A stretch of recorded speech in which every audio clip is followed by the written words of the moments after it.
You ever get accused of grand theft grocery while unloading your own damn car? Yeah. That happened. I hadn't even shut my trunk when this woman standing 5 feet from my bumper like she owned the air I was breathing screams, "You stole my kale and I'm calling the police." Not a hello, not a question, just straight up courtroom energy. Right there in front of half the neighborhood. She had her phone out faster than a gunslinger, filming everything, yelling over me like I'd just pulled off a supermarket heist. And she didn't stop there. She dragged in neighbors, people from across the street, even a guy watering his lawn 2 houses down like she was recruiting a jury on the spot. No facts, no context, just full-blown HOA witch hunt. And this wasn't her first rodeo, you could tell. She had that energy. The kind of person who lives for community drama and thinks neighborhood watch is a paid government role. Now let me back up a sec. The day had started perfect. 3 hours of mountain roads, playlist on shuffle, that crisp early September breeze blowing through the windows. I'd been looking forward to this cabin weekend for months. Place has been in my family since the 60s. My grandfather built it with his bare hands, said every man should leave something behind that doesn't rust. That place is mine. My piece. My project. I had a list of repairs to tackle, groceries in the back, and not a single soul in sight until her name. I didn't know yet. But I'd soon learn more than I ever wanted to. So there I was, pulling bags out of the back, and this woman, blonde, maybe mid-50s, HOA logo polo tucked into khakis like a uniform, comes storming down the gravel with murder in her eyes. Points to my bags and says, "Those are mine. That's my kale, my bread, my sparkling water, everything. I had it stolen earlier, and now I find you here. What a coincidence." I blinked. I said, "Ma'am, I bought this myself not even an hour ago." Got the receipt in the bag. She didn't even pause. "Fake," she snapped. "Anyone can print a receipt.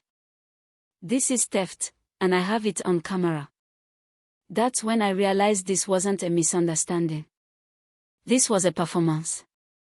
For her phone, for the neighbors, maybe for herself. I don't know. But she wasn't interested in the truth, she wanted a bad guy. Then this wiry dude from the next cabin, turns out, her brother-in-law or something, comes over and starts nodding along like he's her emotional support witness. Says he saw me pull in earlier and something felt off. Felt off. What does that even mean? I've been coming to this place every year since I was a teenager. Before I could finish explaining, she called the cops. Told them I was acting erratic, possibly armed, possibly dangerous. She really leaned into it. Now, I'm not new to false accusations. I've worked in construction for years.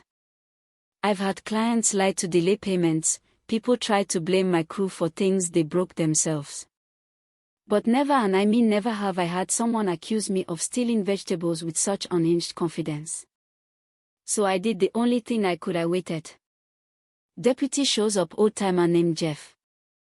You could tell he'd seen too much nonsense in his career to get worked up over this. He walks up, says, "You mind telling me what's going on?" I handed him the receipt. Time-stamped. Credit card info. Exact items. He looks at it, nods, then asks Karen. "Yeah, I'm calling her Karen. Where'd you last see your groceries?" She says, "Morrison's Market, around noon."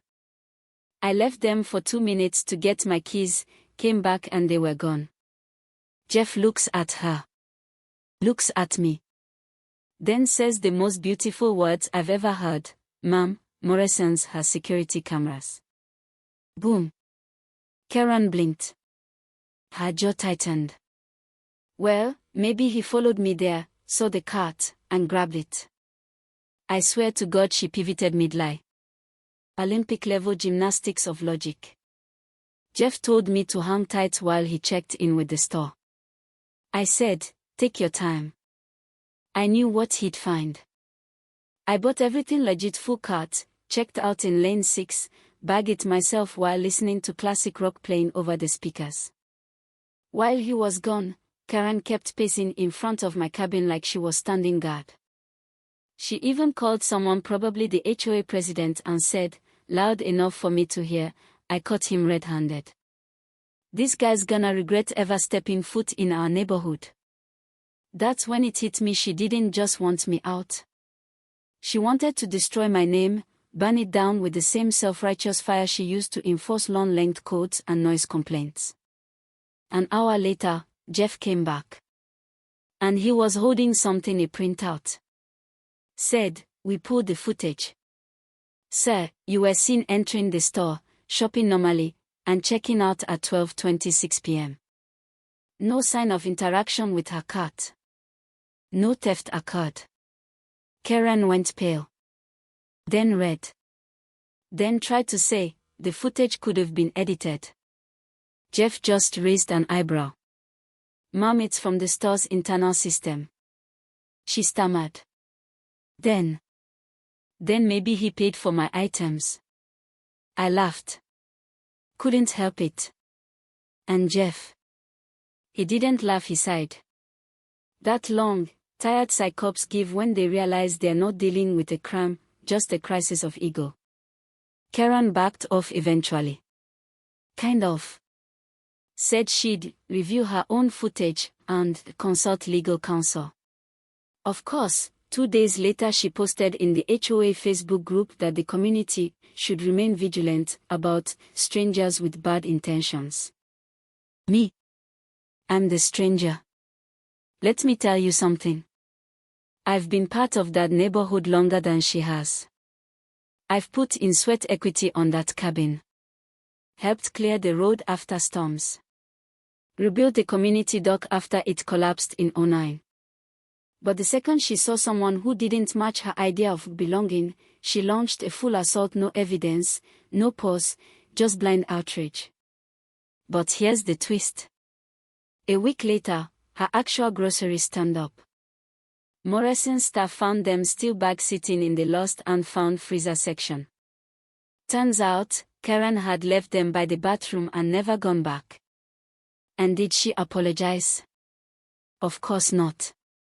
Instead, she posted that she'd been proven right about strange men lurking near her home, doubling down on a lie that got debunked in front of a sheriff.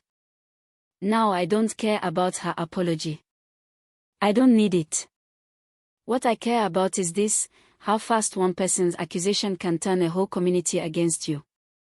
People I used to wave to stopped making eye contact. I found a note on my windshield that said, "Don't come back." The damage was done because when the lie's loud and the truth quiet, people tend to remember the noise. So I left. Sold the cabin a month later. Wasn't worth the fight. But I kept the receipt. Framed it. Not because I'm bitter, because I want to remember how easy it is for people like Karen to twist a narrative when they have power, confidence, and a camera. And now I want to hear from you. Have you ever been accused of something just because someone decided you didn't belong? Ever watched a neighbor lie so convincingly it didn't even matter what the truth was? Tell me your story in the comments, because I know I'm not the only one. And if Karen's watching this, I hope that Kale was worth it.